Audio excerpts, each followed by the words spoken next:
Janie McBride's The Heart of the Heat is full of stories from her husband's 25-year career as a firefighter with Citrus Heights. And she is here this morning. Thank you so much for coming in. Thank you for having me. So why did Larry decide to write this book?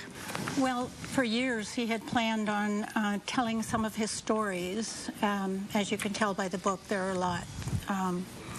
And he just procrastinated and didn't until he got ill, and then he decided to record some, and I transcribed them, and then he passed away before I was able to he was able to do the book. So he ended up asking me before he passed away.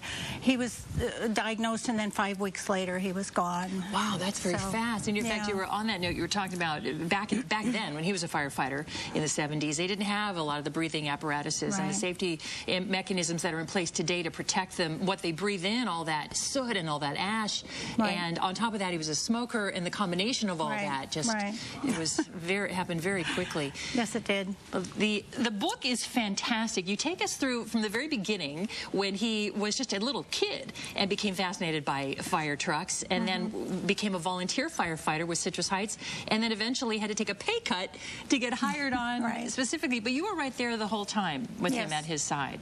What was that like as being a firefighter's wife with all that? Well, it was different. In fact, when he took on this profession the following year, in order for me to have more time with him, I decided to join the fire department myself.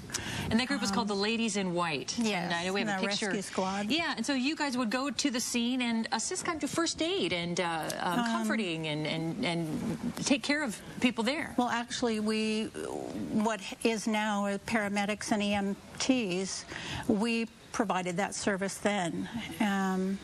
And we had our own ambulance. Wow. We went to automobile accidents. Anything that ambulances go to now, we went to then.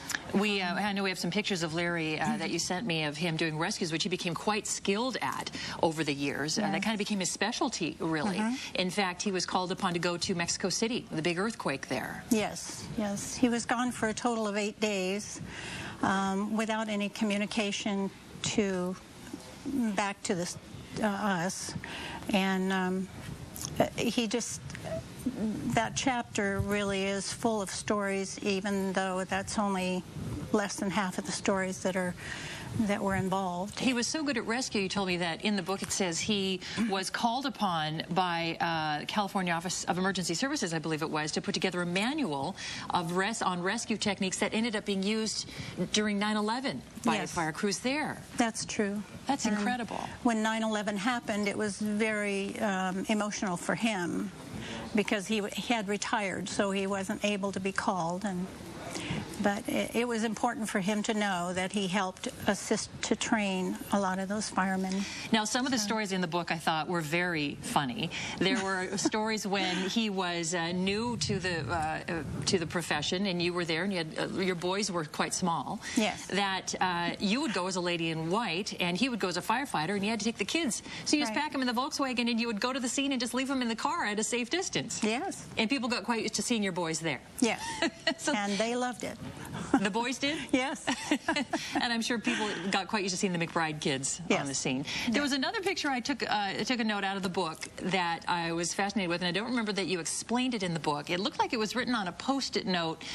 Something about this one. Alarm, woman stuck in toilet. What was that all about? Was that actually a call? That was actually a call. That is a... I think they call it telewriter or whatever, and that would print out at the fire station, and then the firemen would rip that off and go to the address. I had to cross off the address, but that was actually a call where she got stuck sitting on the toilet. Was she okay? Yes. Did they rescue her okay? Yes. Okay. She was fine. And your husband actually helped save a life, too. I was fascinated by that. A fire at a home right behind the Carmichael Home Depot up back there. Yes. A little one-year-old girl. Yes. And for every year after that, for quite a few years, the mother would bring the little girl into the fire station and celebrate her birthday. Is that right? And to thank the firemen for what they did for her. Well, I see, too, you're giving part of the proceeds of the book to the Firefighters Burn Institute. Yes. How can people find the book? Well, you can either call me for a signed copy, hard copy of the book. And I don't know if you want me to give my... You know, I've got your contact information. We've got it linked to gooddaysacramento.com. In fact, actually, I think, too, I've got a website there where people can go to download the book on Kindle. Is that right? And then also to get a hard copy as well.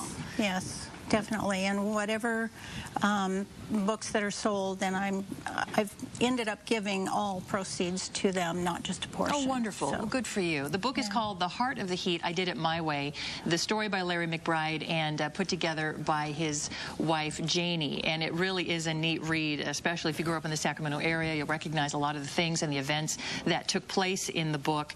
And thanks for coming in. You're welcome. And keeping his memory alive. For you, too. Yes, thank you. Appreciate it, Janie. Thanks. Thanks. That was beautiful. That was really cool. Glad you were able to share that with us this morning. 8:26.